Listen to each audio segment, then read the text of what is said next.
Hi guys, welcome back to our channel. இன்றைக்கி நம்ம சேனலில் சட்னி ரெசிபி பார்க்க போகிறோம். இந்த சட்னியோட ஸ்பெஷாலிட்டி என்னென்னு பார்த்தீங்கன்னா, வெங்காயமே இல்லாத ஒரு சிம்பிள் அண்ட் டேஸ்டி அண்ட் ஹெல்தியான ஒரு தக்காளி சட்னி ரெசிபி எப்படி செய்கிறதுன்னு பார்க்கலாம் வாங்க. இது செய்ய தேவையான இன்க்ரீடியன்ட்ஸ் என்னென்னு பார்த்தீங்கன்னா, நல்லா பழுத்த 4 மீடியம் சைஸ் தக்காளி எடுத்திருக்கேன். இந்த 2 சின்ன தக்காளி நம்ம செடியிலேருந்து ஃப்ரெஷ்ஷாக ஹார்வெஸ்ட் பண்ணி எடுத்துகிட்டு வந்ததுங்க. நெக்ஸ்ட்டு வந்து இந்த சட்னி தேவையான இன்க்ரீடியன்ட் பார்த்தீங்கன்னா, வரமிளகா. நான் இங்கே 6 வரமிளகா எடுத்திருக்கேன். இது நல்லா காரமான வரமிளகா. இந்த சட்னி கொஞ்சம் காரமாக இருந்தால் நல்லாயிருக்கும். ஏன்னா நம்ம நெக்ஸ்ட்டு உளுந்து ஆட் பண்ண போகிறோம். உளுந்து வந்து பேசிக்காக சட்னிக்கு கொஞ்சம் சலசலப்பு தன்மை தரும். அதை அவாய்ட் பண்ணிக்கிறதுக்காண்டி கொஞ்சம் ஸ்பைஸியாக இருந்தால் நல்லாயிருக்குன்றனால ஒரு 6 வரமிளகா எடுத்திருக்கேன். நெக்ஸ்ட்டு வந்து ஒரு 8 பல் பூண்டு, அப்புறம் இந்த சட்னிக்கு தேவையான அளவு உப்பு. இதை எப்படி செய்யலான்றதை பார்க்கலாம் வாங்க. இப்போது நம்ம எடுத்து வச்சுருக்க உளுந்து, வரமிளகா, அப்புறம் பூண்டை வந்து கொஞ்சம் சின்ன சின்ன பீசஸாக கட் பண்ணி வச்சுக்கோங்க. இது எல்லாத்தையும் ஒரு பேனை ஹீட் பண்ணி நம்ம தனித்தனியாக வறுத்து எடுத்துக்கலாம். இப்போ உளுந்து வறுக்கிறதுக்காண்டி நான் ஒரு பேனை ஹீட் பண்ணியிருக்கேன். இப்போ இந்த பேன் ஹீட் ஆனதுக்கப்புறம் நம்ம நல்லெண்ணெய் ஆட் பண்ணிக்கலாம். இந்த சட்னி நல்லெண்ணெய் ஆட் பண்ணி செஞ்சோன்னா ரொம்பவே டேஸ்ட்டாக இருக்கும். இப்போது எண்ணெய் நல்லா ஹீட் ஆகிடுச்சு. இப்போ வந்து நம்ம அடுப்பை வந்து சிம்மில் வச்சுக்கலாம். சிம்மில் வச்சுட்டு இந்த உளுந்து வந்து நல்லா கோல்டன் ப்ரௌன் ஆகிற வரைக்கும் நல்லா வறுத்து எடுத்துக்கலாம். சிம்லே வச்சுக்கோங்க. ஹையில் வச்சிங்கன்னா சீக்கிரம் கரிஞ்சிரும் உளுந்து. இப்போ நல்லா கோல்டன் ப்ரௌன் ஆகிடுச்சு, நம்ம வறுத்து எடுத்தாச்சு.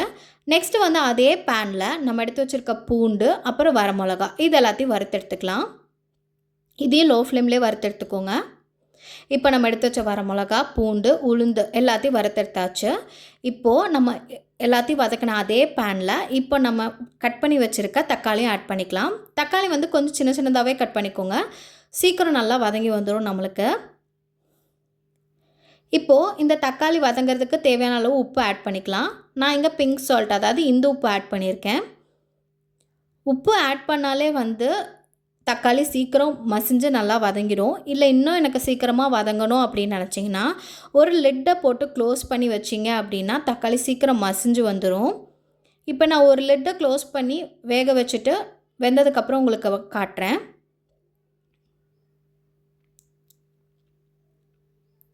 இப்போ பார்த்திங்கன்னா நம்ம தக்காளி நல்லா மசிஞ்சு வந்துருச்சு. இப்போ நான் ஒரு கரண்டி வச்சு மசிச்சு காட்டுறேன் எப்படி நல்லா மேஷ் ஆகுதுன்னு பாருங்கள்.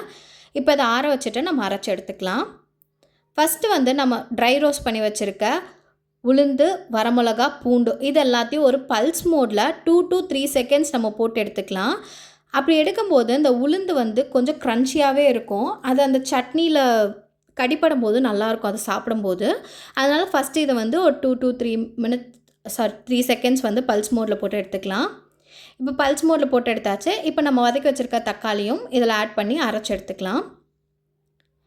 இப்போ நம்ம தக்காளியும் போட்டு நல்லா அரைச்சி எடுத்தாச்சு. இப்போ இதுக்கு ஒரு தாளிப்பு கொடுத்துடலாம். இப்போ தாளிப்பு கரண்டியில் நான் நல்லெண்ணெய், அப்புறம் கடுகு, உளுந்த பருப்பு போட்டிருக்கேன். இது நல்லா வெடித்ததுக்கப்புறம் ஸ்டவ்வை ஆஃப் பண்ணிவிட்டு பெருங்காயத்தூள் ஆட் பண்ணிக்கலாம்.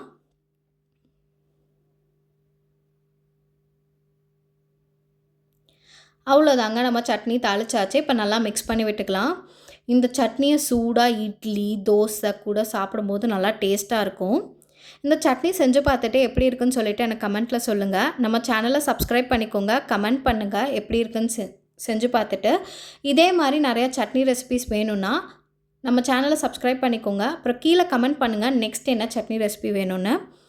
நம்ம சேனலை சப்ஸ்கிரைப் பண்ணிவிட்டு பக்கத்தில் இருக்க பெல் ஐக்கானை ப்ரெஸ் பண்ணிக்கோங்க. அப்போ தான் நம்ம அப்லோட் பண்ணுற வீடியோ உடனுக்குடனே உங்களுக்கு நோட்டிஃபிகேஷனில் வரும். தேங்க்யூ ஃபார் வாட்சிங்.